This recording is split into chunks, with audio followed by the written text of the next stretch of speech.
নবম দশম শ্রেণীর অনুশীলনী 4.2 সূচক ও লগারিদম অধ্যায়। আসলে আমরা সূচক এবং লগারিদম আমরা সূচক আগে চিনব এবং তার সাথে আমরা ভিত্তিগুলো চিনব। যেরকম ভিত্তি এই অঙ্কে দেওয়া আছে, ভিত্তি হলো 7 আর সূচক হলো 3। এইটা হলো সূচক আর এটা হলো ভিত্তি। তাহলে আমরা ভিত্তি চিনব এবং সূচক চিনব। উপরটা হলো সূচক আর নিচে যেটা থাকবে সেটা হলো ভিত্তি। এখন এই অঙ্কের ক্ষেত্রে আমরা ভিত্তিগুলো দেখব আগে। ভিত্তিগুলো যদি গুণ আকারে থাকে তাহলে সূচকগুলো হবে যোগ। যেখানে এখানে আছে হলো 7/3 গুণ হলো 7/-3। এখানে হলো ভিত্তিগুলো হলো 7 আছে। তাহলে আমরা গুণ অবস্থায় যদি থাকে সেক্ষেত্রে আমরা সূচকগুলো যোগ করবো। যেরকম এই যে 7, এদিকে এবার 7 কমন নিলাম, ভিত্তি কমন নিলাম, এখন আমার সূচকগুলো যোগ হয়ে যাবে 3 + -3। তাহলে কী হবে 7 3 + -3, তাহলে সমান 7, 3 থেকে 3 বিয়োগ 0, আর যার উপর 0 থাকবে তার মান 1, এটা আমার জানতে হবে। আবার নিচে আছে 3 গুণ 3/-4। এখন এই জায়গায় যে ভিত্তির এই যে আছে 3 গুণ 3/-4, 3 ইনভার্স 4। এখন এইখানে কথা হলো যে এই 3-র উপরে 1 আছে, কিছু নেই মানে 1 আছে, আর এই 3-র উপরে তো -4 দেওয়া আছে। তাহলে আমরা জানি কি, যদি ভিত্তিগুলো কি হয়, যদি ভিত্তিগুলো যদি গুণ হয় তাহলে সূচক কী হবে, যোগ হবে। তাহলে সূচক এখানে 1 আছে, কিছু নেই মানে মনে 1 আছে, তাহলে সূচকগুলো কী হবে, যোগ হবে। তাহলে এখানে 3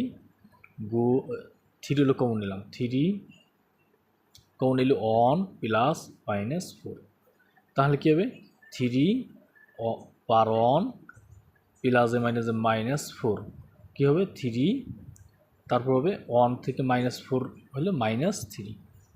এই হলো আমার নিচের অংশ। তাহলে আমরা এই নিচের অংশটা এখানে যদি আমি বসাই দিই তাহলে কি হচ্ছে 7 কমন নিলে 3 + -3। এই নিয়ম অনুসারে যে ভিত্তি যদি গুণ থাকে তাহলে সূচকগুলো যোগ হবে, আর ভিত্তি যদি ভাগ থাকে তাহলে সূচকগুলো বিয়োগ হবে। তারপরে কি আছে, এই জায়গায় আছে 3 কমন নিলি 3, এখানে আছে মনে 1 প্লাস -4। তারপরে কী হবে 7/3 +-3, এখানে আছে 3/1 +-4, এখানে হবে 7/0, আর এখানে আছে 3, 1 থেকে -4 গেলে -3।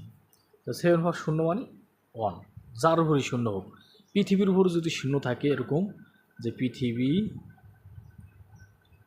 পৃথিবী যদি থাকে 0, তাহলে এটার মান 1।